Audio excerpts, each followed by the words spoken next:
పట్టుకొని బయటకు రావడం ఎందుకు ఎందుకు మొన్ననే చెప్పినా కదా ఇంటర్వ్యూలో, ఎవడన్నా చెంప మీద కొడితే చేతు తీసేస్తా అని చెప్పి. కాబట్టి వాళ్ళు ఆ రకంగా దాడి చేయడానికి ప్రయత్నం చేసినారు. కామారెడ్డి ఎమ్మెల్యేల మీద ఎట్లయితే ప్రయత్నం చేయడానికి పన్నాలు అన్నారు, మాకున్న ఇన్ఫర్మేషన్ ప్రకారం మా మీద కుట్ర జరుగుతుందని దాని ప్రకారం కార్యకర్తలు స్వచ్ఛందంగా తరలి వచ్చారు. మాకు రాజ్యాంగం ఇచ్చిన హక్కు సెల్ఫ్ డిఫెన్స్, మమ్మల్ని మేము కాపాడుకోవాలి కాబట్టి కర్రలే పట్టుకున్నామంటే అర్థం చేసుకోండి. తర్వాత ఏదైతే అది అవసరమైతే, ఏ అవసరమైతే అవసరం అది కూడా పట్టుకుంటాం. అంటే ఓపెన్ రిటర్న్ చేస్తున్నారు రాజ్యాంగాన్ని ఏది రాజ్యాంగబద్ధంగానే నీ ప్రాణాన్ని కాపాడుకోమన్న రాజ్యాంగమే నాకు చెప్పింది సెల్ఫ్ డిఫెన్స్. కాబట్టి కాపాడుకోమన్నది కర్రలు కాకపోతే కత్తులు పట్టుకుంటాం.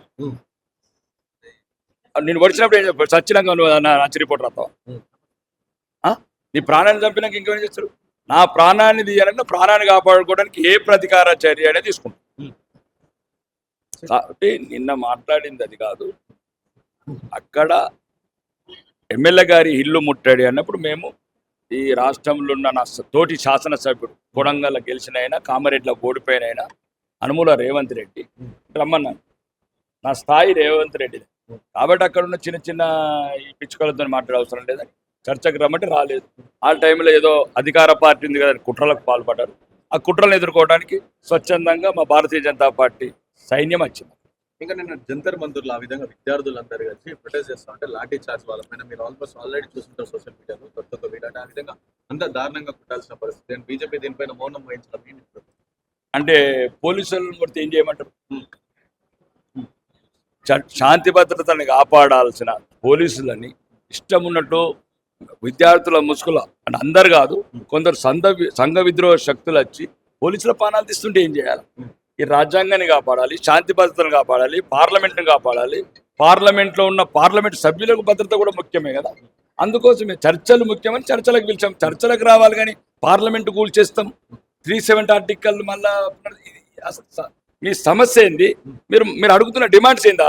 ఆ ర్యాలీలో మీ ర్యాలీ నీటి మీద దాని మీద అంత తప్ప విద్యార్థుల సమస్యల మీద మాట్లాడాలి. 370 ఆర్టికల్ నువ్వు పెట్టకపోతే ఇస్తారా మీరు? ఎవరెవరో నువ్వు 370 లక్షలాది మంది ప్రాణాలు పోతే ఈ కాశ్మీర్ని కాపాడుకున్నందుకు 370 आर्टिकल ఎత్తేసినాం. దో నిషాన్, దో విధాన్, దో ప్రధాన్, इसको निकाल देने का तुम लोग 60-70 साल से जो लड़ रहे हैं देश में, उसको कौन है रहे तुम लोग? నీ సమస్య ఏంది? విద్యార్థుల సమస్య. విద్యార్థుల సమస్యకు జేపీ నడ్డా గారు పిలిచారు, మాట్లాడాం. చర్చలలో సానుకూలంగా జరిగినాయి. అది ఎక్కడి వరకు పరిష్కారం అవుతా పరిష్కరిస్తాం. దానికి దీనికి ఏం సంబంధం?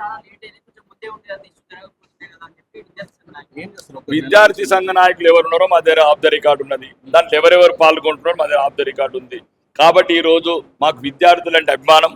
విద్యార్థులు ఎవరు కాదు, మా బిడ్డలు, భావి భారత పౌరులు, ఈ దేశానికి అధిపతులు, ఈ దేశ ప్రధానులు, ఈ దేశ రాష్ట్రపతులు వాళ్ళు.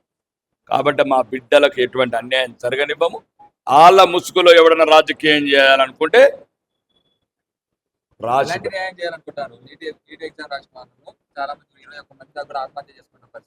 కమిటీ చేసాం. ఇప్పుడు కమిటీ చేసి దానికి ఏ రకంగా మనం చర్యలు తీసుకోవాలి, దాని ప్రకారం చర్య తీసుకున్నాం. ఏదైనా సరే భవిష్యత్తులో ఇట్లాంటి జరగకుండా ఎట్లయితే మొన్న సెకండ్ సార్ నీట్ జరిగినప్పుడు ఏ రకంగా జాగ్రత్తలు తీసుకోవాలి ఆ రకంగా జాగ్రత్తలు తీసుకుంటాం. భవిష్యత్తులో ఇట్లాంటి ఘటనలు పునరావృతంగా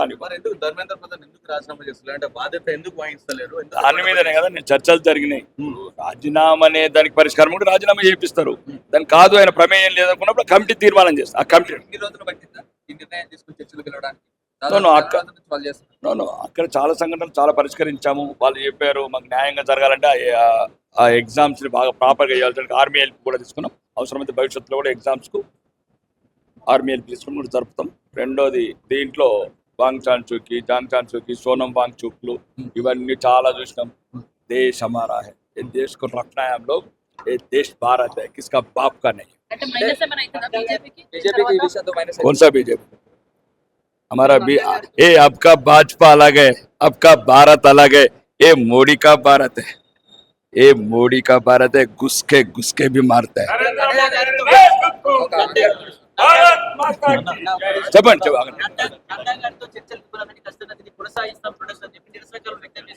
ప్రజాస్వామ్యంలో నిరసన అనేది బ్రహ్మాయుధం.